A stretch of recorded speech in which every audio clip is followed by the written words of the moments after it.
ఉంచుదామా అనేది. తెలంగాణ కాంగ్రెస్ ప్రభుత్వం 500 రూపాయలకి గ్యాస్ సిలిండర్ ఇస్తూ ప్రజల మెప్పు పొందుతుంటే కేంద్ర ప్రభుత్వం మాత్రం గ్యాస్ సిలిండర్ ధరను పెంచి పేదల నడ్డి విరుస్తుందని సిపిఐ జిల్లా కార్యదర్శి ముడుపు ప్రభాకర్ రెడ్డి తెలిపారు. ధరల పెంపును ఖండిస్తూ ఆదిలాబాద్ పట్టణంలో సిపిఐ శ్రేణులతో కలిసి నిరసన ప్రదర్శన చేపట్టారు. ఇటీవల కేంద్రం గ్యాస్ బండపై 50 రూపాయలు పెంచడం అన్యాయమన్నారు. ఇక్కడ తెలంగాణ ప్రభుత్వంతో పోటీ పడి ఇంకా సబ్సిడీ ఇస్తూ ధర తగ్గించాల్సింది పోయి ధర పెంచటం ఏంటని ప్రశ్నించారు. బీజేపీ ప్రభుత్వ హయాంలో ధరలు పెరుగుతూ పోతున్నాయన్నారు.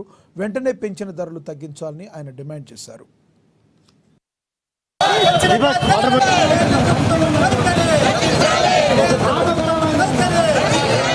మొన్న అర్ధరాత్రి కేంద్ర ప్రభుత్వం బీజేపీ నరేంద్ర మోడీ ప్రభుత్వం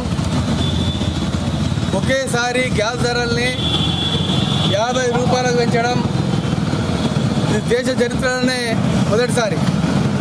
దాంతోపాటు గ్యాస్, పెట్రోల్, డీజిల్ అన్ని ధరలు పెంచి సామాన్య ప్రజలని నడ్డి విరుస్తూ ఉన్నది. మన రాష్ట్రంలో ఉన్న రేవంత్ రెడ్డి ప్రభుత్వం ఒక పక్కన ప్రతి గ్యాస్ సిలిండర్కి 500 సబ్సిడీ ఇస్తే మరి బీజేపీ వాళ్ళేమో ధరల మీద ధరలు పెట్టి వెన్నుపోటు పడుతూ ఉన్నారు. మరి కేంద్ర ప్రభుత్వం బీజేపీ నరేంద్ర మోడీ వచ్చిన తర్వాత దేశంలో ధరలు పెరిగిపోయినాయి. గ్యాస్ ధరలు, పెట్రోల్ ధరలు, డీజిల్ ధరలతో పాటు జీఎస్టీ విధించి పేదవాళ్ళ మీద 2 పూట్ల తిండికి నోచుకోలేని పరిస్థితి ఉన్నది. ఇలా రాష్ట్ర ప్రభుత్వం ఏమో సబ్సిడీ ఇస్తే కేంద్ర ప్రభుత్వం దమ్ముంటే నరేంద్ర మోడీ బీజేపీ వాడికి మీకు ముఖం ఉంటే, మీ దమ్ముంటే, నిజమైన పాలకులైతే, నిజమైన హిందువులైతే మీరు రేవంత్ రెడ్డి మీద కాంగ్రెస్ ప్రభుత్వం పోటీ పడి వీళ్ళు 500 అయితే సబ్సిడీ ఇస్తుల్లో మీరు దమ్ముంటే కేంద్ర ప్రభుత్వం బీజేపీ వాడు 500 సబ్సిడీ ఇచ్చి గ్యాస్ సిలిండర్ని ఉచితంగా ఇవ్వాలి.